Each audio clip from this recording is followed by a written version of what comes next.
तो अभी तो आपने हालत देख ली है, तो मैं अभी ये हालत सही करती हूँ और फिर आपसे मिलती हूँ, ठीक है?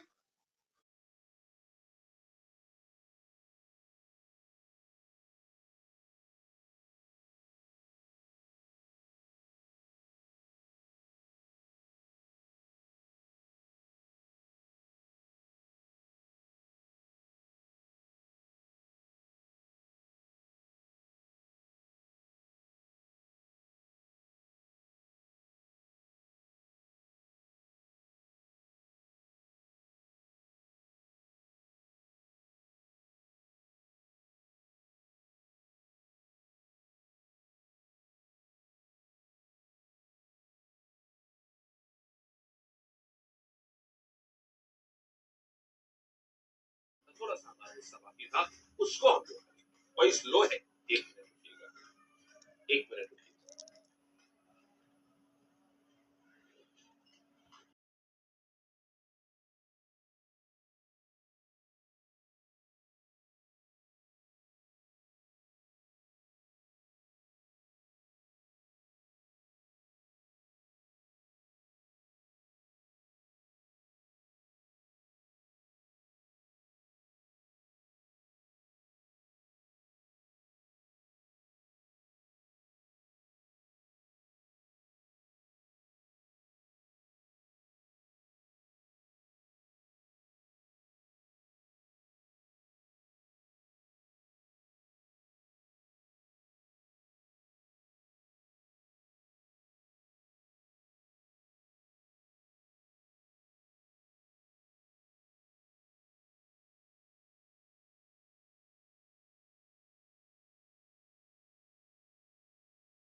हेलो। तो अभी तक आपने जो क्लिप देखी थी उसके बाद मैंने कुछ और इसमें मैं ऐड कर रही हूँ और आप लोगों को बता रही हूँ, जैसे क्वेश्चंस होते हैं। तो ऑलरेडी मैंने देखा किसी ने कहा कि टारगेट सीरीज लाओ डेली ब्लॉग के साथ, तो ऑलरेडी मैंने उसके बारे में सोच रखा था, तो मैंने सोचा था वो मैं इस व्लॉग के बाद से अलग से डालूंगी, बट अब कमेंट आया है तो मैंने सोचा मैं टारगेट सीरीज इसी ब्लॉग से स्टार्ट कर देती हूँ, जो मेरी डेली डेली वीडियो मतलब डेली व्लॉग जो रहता है। तो वीडियो क्वालिटी थोड़ी सी स्लो होगी, शायद बैकग्राउंड नॉइज भी ज्यादा आ सकता है, पर आप थोड़ा सा बातों पे ध्यान देना। तो देखो यहाँ पे मैंने सारा लिखा हुआ है डेली टारगेट के हिसाब से, और मैं बता भी रही हूँ। तो मैं पहले तो कुछ क्वेरी जो है वो लोगों की क्लियर करूंगी, ठीक है?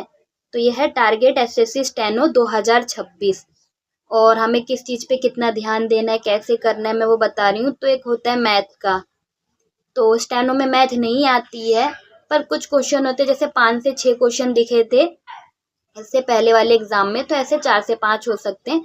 तो आप इसकी ज्यादा टेंशन मत लो, आप हटा भी सकते हो, और आपको अगर वो आ रहे हैं तो आप कर लेना, मैं ऐसे नहीं बोलूंगी हटा दो, अगर आपको आ रहा है तो मत हटाओ भाई, आप कर लो, कोई इशू वाली बात नहीं है। अब जैसे डे फर्स्ट में आपको क्या करना है, मैं ऐसे कर रही हूँ। तो देखो, हर बच्चा ना एक चीज पे टिक जाता है, जीएस। भाई जीएस कैसे करे, क्योंकि वो भाई बहुत वास्ट होता है उसका सिलेबस, और इतनी सारी चीजें समझ नहीं होती। एशियंट है, मॉडर्न है, मिडविल है, स्टैटिक है, करंट अफेयर है, फिर साइंस भी उसी से आ जाते हैं, केमिस्ट्री है, फिजिक्स है, बायो है, फिर और मैं भूल गई स्टैटिक जीके मैंने बोल दिया, करंट अफेयर भी बोल दो, शायद कुछ रिपीट हुआ होगा तो वो छोड़ देना। अब इतनी सारी चीजें आती हैं, और क्वेश्चन नंबर कितने आते हैं, 50, ठीक है? अब इंग्लिश देखो, 100 नंबर की आती है। रीजनिंग 50 नंबर की आती है। अगर हम अपना फोकस इंग्लिश और रीजनिंग पे करेंगे तो यही 150 का है, समझ रहे हो। और 200 नंबर का क्वेश्चन क्वेश्चन मतलब 200 नंबर का हमारा पेपर होता है। और ये कितने के, 150 नंबर के। अगर इसमें से हम 100 है, 150 अगर सोचो 120 के पास आ जाए, 110 के पास आ जाए, भाई बहुत अच्छे 140 के भी पास आ रहे हैं, तो आप समझ रहे हो। और उसके बाद ऐसे नहीं कि आप बिल्कुल ही जीएस छोड़ दोगे, आप उसमें से 20-25 भी टारगेट कर रहे हैं तो ठीक है। तो मैं पहले ही कह रही हूँ कि जीएस उतना ही करो जितना हो पा रहा है। और मैं भी यही सोच रही हूँ इस बार, कि मैं भी थोड़ा जीएस के पीछे भागती रहती है, रियल है, ठीक है, क्योंकि उसमें इंटरेस्ट आता है यार, स्टोरीज आती है, हम इतना पुरानी चीजें जानते हैं।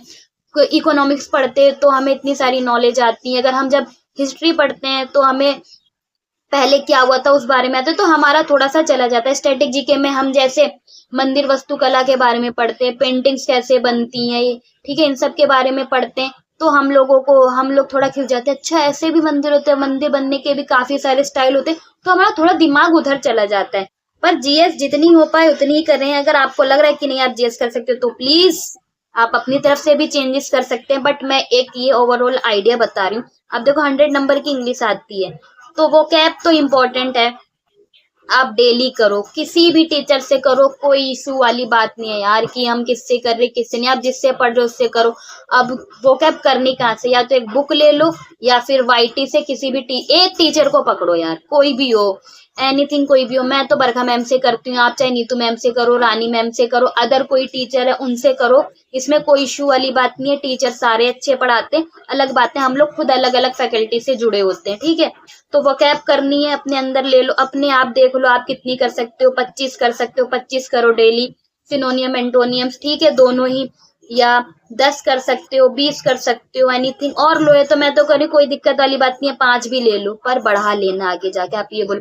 फिर एक टॉपिक लेके चलो कि आज मुझे टेंस खत्म कर देना है या नाउन खत्म कर देना है, पर नाउन खत्म कर देना है, मेरे को ऐसे ऐसे करना है, तो वो टॉपिक आप अपने हिसाब से उठाना, या मैं बता दूंगी। अगर ऐसे एक दिन मेरा जो ब्लॉग होता होगा मैं उसमें ये अलग कर रही हूँ। तो अभी टेंस का है, ठीक है, ऑलरेडी मेरी टेंस की क्लास भी चल रही थी तो मैंने टेंस से ही कर दिया है।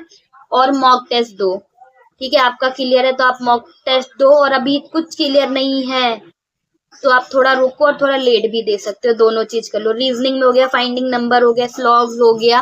तो इसमें आपको क्या करना है, पहले प्रैक्टिस और रूल और न्यू ट्रिक, एक कॉपी लो, उसमें उसके रूल लिखो, इंपॉर्टेंट है रूल, सवाल सॉल्व नहीं, आप रूल देखो कैसे कौन सा क्वेश्चन होता है। उसके टीचर ने कोई ट्रिक बताई है तो न्यू ट्रिक लिखो, सॉरी मैंने लिखा हुआ न्यू ट्रिक भी लिखो और उसको ध्यान में रखो। फिर पेपर मतलब सॉरी अपने क्वेश्चन सॉल्व करो। जीएस में आप करंट अफेयर, स्टैटिक जीके, मतलब ये मैंने लिखा है, और अवार्ड्स जो होते हैं मतलब ये डेली टारगेट के हिसाब से हैं, तो मैं आपको बता रही हूँ। एशियंट हिस्ट्री का कोई एक टॉपिक लो, एनी वन, कोई भी, कोई दिक्कत वाली बात नहीं कि इंडस से चालू करूं, वैदिक से चालू करूं, मैं सीधे गुप्तास पे पहुंच जाऊं, आपके ऊपर है। जिन्होंने कंप्लीट करा है उनको पहले से कहीं से भी कर सकते हैं, जो न्यू है तो मेरा मानना है टॉपिक वाइज जाना स्टार्टिंग से, कि पहले कौन सा आता है, इंडस वैली आ गया, फिर वैदिक आएगा, उत्तर वैदिक आएगा, ऐसे ऐसे जाना है, ठीक है। तो मैंने भी इसमें ये लिखा है कि करंट अफेयर तो डेली कर लो, डेली नहीं, अगर आपकी फैकल्टी वीक में कराती है तो आप वीक का भी कर लो, कोई दिक्कत वाली बात नहीं है। और मैं एक और दूंगी, स्टैटिक जीके पे फोकस कर लेना, ठीक है, ये ज्यादा इंपॉर्टेंट है क्योंकि इससे क्वेश्चन यार मोस्ट बहुत ज्यादा आते हैं। फिर अवार्ड्स हो गए, गेम रिलेटेड, मैं ऐसे एक एक टॉपिक देती रहूंगी कि आप फिल्म फेयर का देख लो या किसी और अवार्ड का। तो अभी आज का मैंने लगाया था अवार्ड्स, मतलब गेम रिलेटेड वाला लगाया था, और इसमें दिया है मैंने एशियंट हिस्ट्री एनी टॉपिक।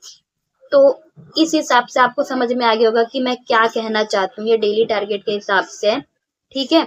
और अगर आप पुराने तो आप मॉक दीजिए, मुझे बोलेंगे कि आप मॉक क्यों नहीं दे रहे हैं, तो मैंने जिन फैकल्टी से लिया हुआ है, मुझे अब मेरे कोर्स के साथ ही मॉक मिले थे, तो वो अभी जब देंगे तो मैं तब से स्टार्ट कर दूंगी। ऑलरेडी मैंने एक दिया था तो मैंने अपने थोड़े से पहले वाले व्लॉग में वो दिखा दिया था।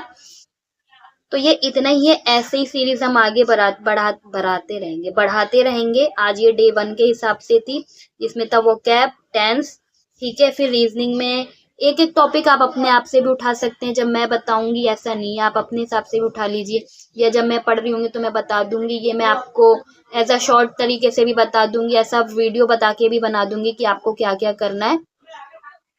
और अगर कोई और क्वेरी हो तो आप कमेंट सेक्शन खुला ही है, आप पूछ सकते हैं। आज के ब्लॉग के लिए बस इतना ही, मिलते हैं कल। आप सभी को राधे राधे।